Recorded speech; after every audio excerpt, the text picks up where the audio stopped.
Over in Gaza now, the Israeli military is reportedly preparing to transition into a low-intensity, long-term strategy. The change of action comes as the Israeli defense chief says the Gaza war will last many more months. Seung-jae reports. The Israeli military says it's now preparing to shift its war operations from high-intensity fighting in Gaza to a low-intensity, long-term military action.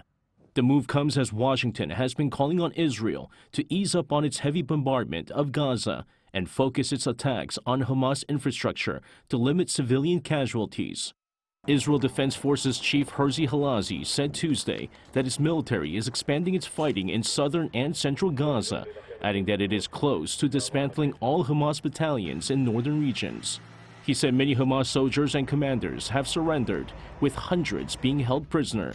However, he warned that the fight would last for many more months, saying there can be no shortcuts taken when dismantling an entire organization.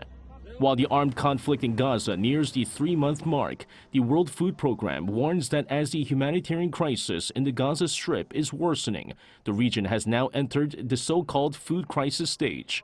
The WFP announced on Tuesday that all 2.2 million residents of Gaza are in a state of acute food insecurity. The UN agency regularly evaluates and predicts the food situation in Gaza, with the recent assessment forecasting the situation from December to February of next year. Meanwhile, the UN named an outgoing Dutch minister as its humanitarian coordinator for Gaza on Tuesday.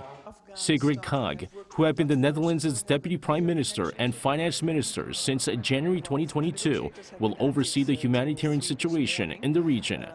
The appointment comes as the UN Security Council last week called for the safe and unhindered delivery of humanitarian assistance at scale, but did not call for an immediate halt to fighting.